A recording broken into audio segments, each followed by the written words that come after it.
Alright, what's going on, guys?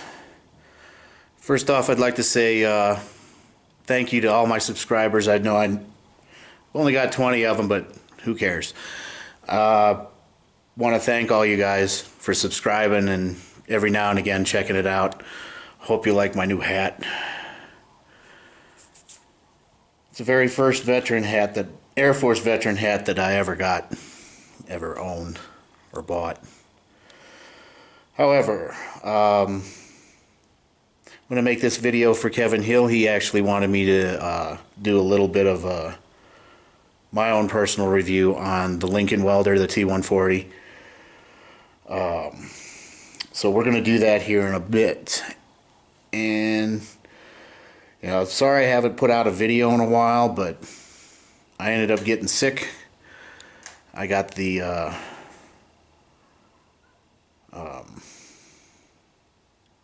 big time congestion, big time.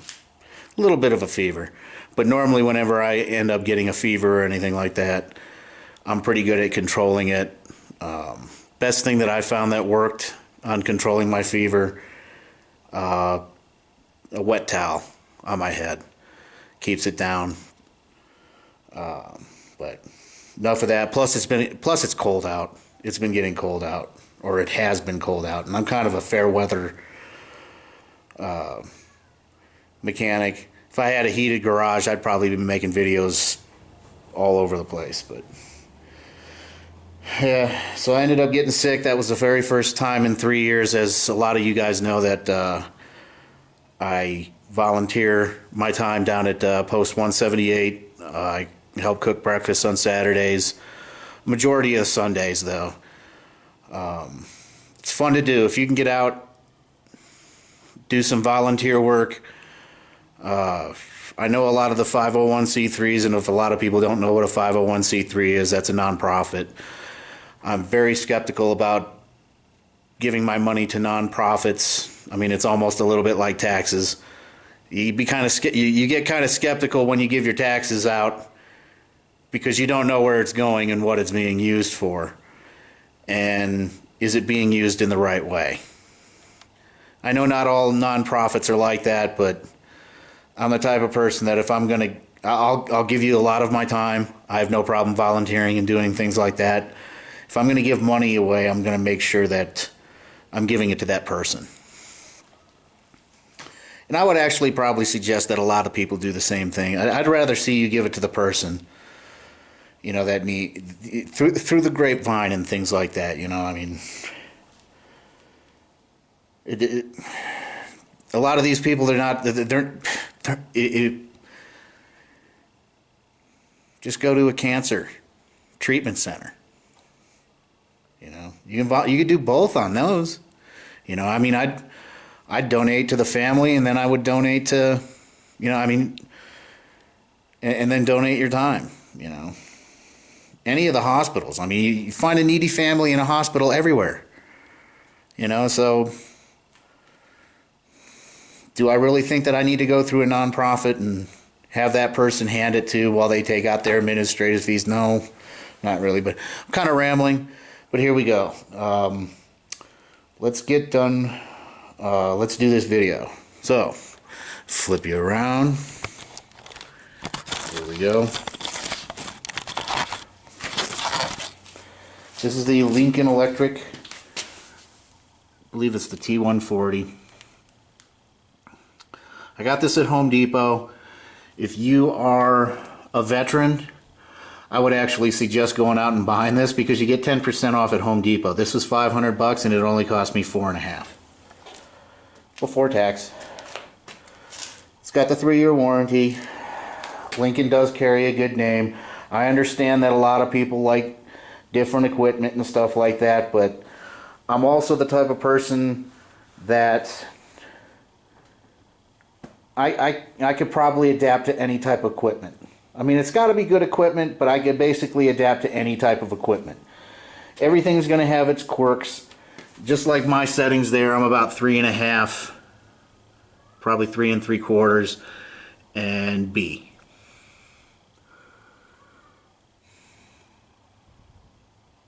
So that works for me with the gauge that I'm working with for the automotive, things like that.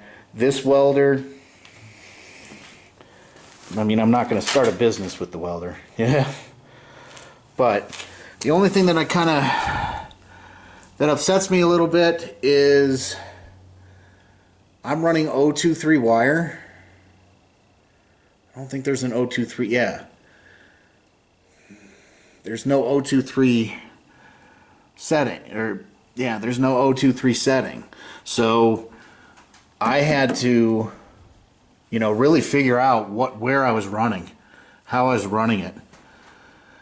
You know, I mean, it's a good little guide and stuff like that. You know, there's your size of the metal. That's pretty good. I ended up getting this spool at Home Depot. I got this spool at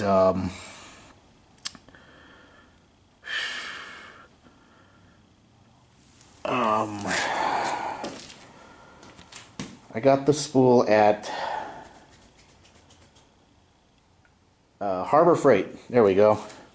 So I ended up getting the big spool at Harbor Freight, and I actually suggest that you do. I mean, it's been a while since I've used any of the welders or anything like that, so I was thinking that I was going to be able to do what I need to do with the car with just one of these, and that didn't happen. And I should have gotten the big one. But luckily, Harbor Freight actually had an 023. So I would actually suggest using 023. And that recommendation also comes from Do-It-Yourself Auto School, my friend Pete. I do suggest that you go and check them out.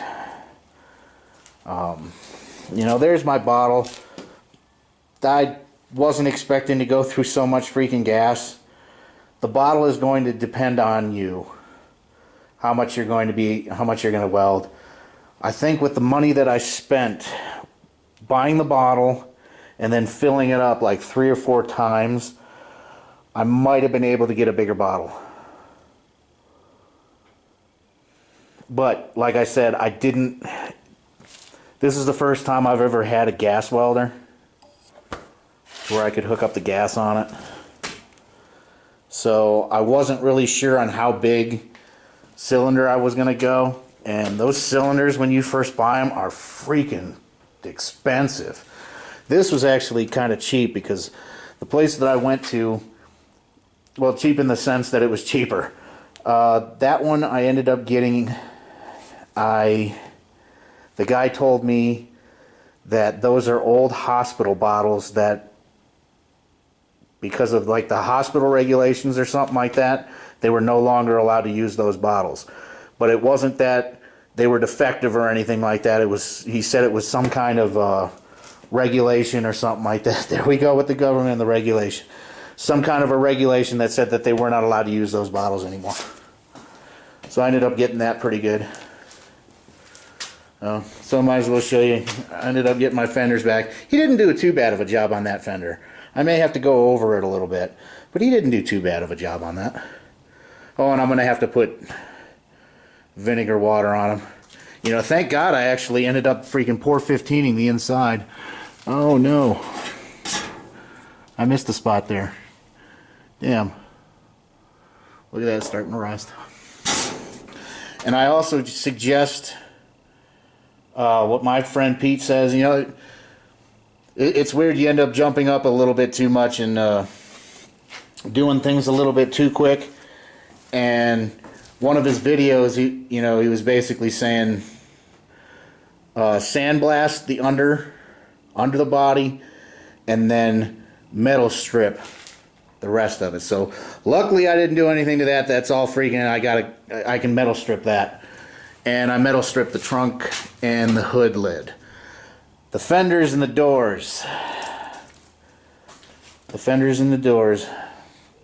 That's what I ended up getting sandblasted. And not that it's bad, but after watching them and stuff like that and thinking about it, I was kind of thinking the same thing, that maybe I shouldn't have gotten those blasted. Maybe I should have just, did the chemical stripper. But I hate using the chemical stripper. I can't stand it. It freaking stinks and it's messy as shit. But hey, you do what we gotta do. But to get back to that, the other thing that I may end up doing, I do actually recommend, and Kevin also said this too, and I'm actually a subscriber of these other YouTubers. Elin, Chef, they're both building Triumphs. Chris Fisher, I believe, is also building a Triumph. And I do suggest that you subscribe to all three of them. These guys, what they're doing with the metalwork is freaking unbelievable. They're actually inspiring me to start, doing a lot of the metalwork the right way. I love how they're doing their metalwork. It's like it's unreal. Another one that I would actually suggest. I would also suggest, I think it's Mr. Fireman 164, I think. I might have that wrong. But you should be able to type in Mr. Fireman and I think it'll come up. The guy is building I think it's a 68. I think it's a 68. He's building a 68 Camaro. And he's basically he's rebuilding the whole damn car from metal all the way up. And some of the things that he does is freaking unreal as well. That crap, the stuff that he's doing is absolutely amazing. Watching a lot of these YouTubers, you sit there and you're like, damn, I wish I had that talent, and then when you start doing some of this stuff, you're like, I'm not really that bad. I just got to keep going. You just got to keep trying. It sucks when it's your first one and shit like that because you're gonna screw something up.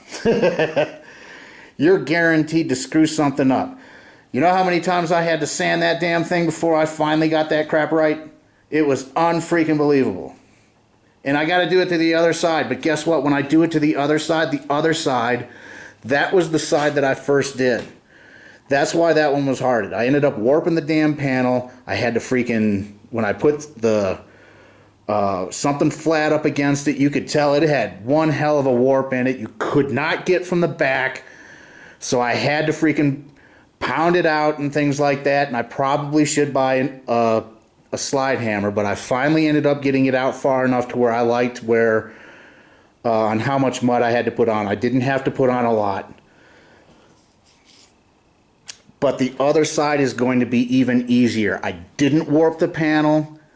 The weld went on freaking perfect. At least I thought it was perfect. The only thing that's going to be a pain in the ass on that side is going to be this trying to get that back to where it's kind of like it's not so cornerish. But I do actually suggest going to Mr. Fireman 164. One of these days, I think he's got the same exact welder as me. I hope I can get a hold of him. I haven't. It seems like he's pretty good about responding to certain people, as long as you're not a moron. I don't know what wire he's running out of his, but I want to get on there. I want to send him a message, because I end up watching him a lot when I'm at work. Sometimes during my breaks, and I'm not signing into my YouTube channel on that particular computer, so I can't leave a comment. And so I want to leave a comment. I want to ask him what welder he's got, what wire he's running, and what are his settings. And then I think I'm going to be able to get a little bit better weld than I'm getting. But like I said, it's going to take practice. So as far as the welder goes, I like it. It's got its issues, it's got its quirks, but for somebody that wants something in their garage that they don't have to, that you're not going nuts on and things like that, this thing rocks. I really like it. Of course, this is the only one that I've used. I've grown up around Lincoln Electric and things like that, so I guess you could probably say that I'm a little bit biased, and I get a little bit nervous around other items that I'm not really too sure about. But, you know, things can work out pretty good. You know, I mean, end up trying new things and things like that and saying, wow, that actually worked really, really well. You know, I mean, you could surprise yourself. But, I mean, do your research. That's what, you know, even though Google and the way that they're treating a lot of YouTubers is kind of messed up, but, you know, Google it. Get some reviews going. Try to find out, you know, read the reviews. Don't just read the 5 stars. Me, personally, I don't read the 5 stars. Being prior military, when you got graded, the very first time you ever got graded, they always told you, yeah, we rate up to a 5, but nobody's a 5. Well, if nobody's a 5, how the hell do I strive to a 5? That's its own separate freaking issue, but the 4s are going to be the ones that you really want to look at. The 4s. And a lot of the 4s, I would probably rate this a 4. Or a 4.5. And guess what? A 4 is not bad at all. Read the 3s, read the 2s, and read the 1s. When you read the 1s, try to understand the differences between, you know, certain issues and things like that. Yeah, you're probably going to get one that's going to be a pain in the ass. It's not going to work right and things like that. You know, that's going to happen. You're going to end up getting the screw one every now and again. But it's got a 3-year warranty on it, though.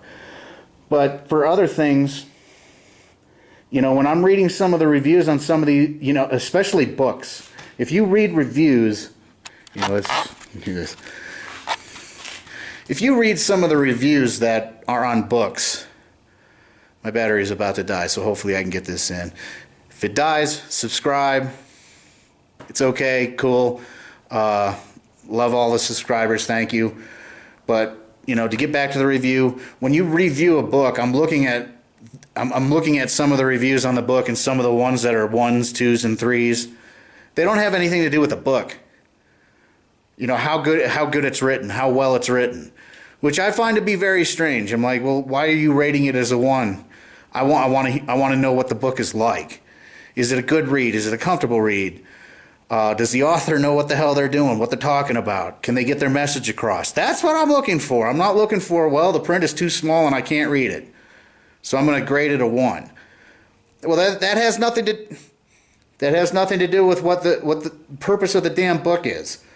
You know, I'm sorry you can't read small writing, but that kind of a review doesn't really help me too much. You know, because I can. You know, I guess it would put off people that can't read small writing, but you know, that's more of a, that's not really a review. That's more of a complaint in a way. You know, hey, you know, I'm not going to rate you a 1. But, you know, hey, the print's a little small. Can you up the print a little bit? You know, I don't understand why a small print would justify a 1-star book review. But hey, I'm rambling. So the next video I'm gonna do is I'm probably gonna start on one of the doors and get this going. I'll probably do that tomorrow. It's supposed to be in the 60s. So so to everybody that watches my videos, thank you. I know this video is kind of long, but you know, it's kind of crappy because when you make long videos and things like that, people aren't going to really, you know, they're going to be on there for about 3 minutes and then they're going to stop, or they'll just skip around. But I don't care. My channel's more about learning and discussing things and trying to figure things out and trying to do things a lot quicker, easier, and better. So I hope everybody has a good day. Take care. You know. Love one another. You guys have a good one. Later.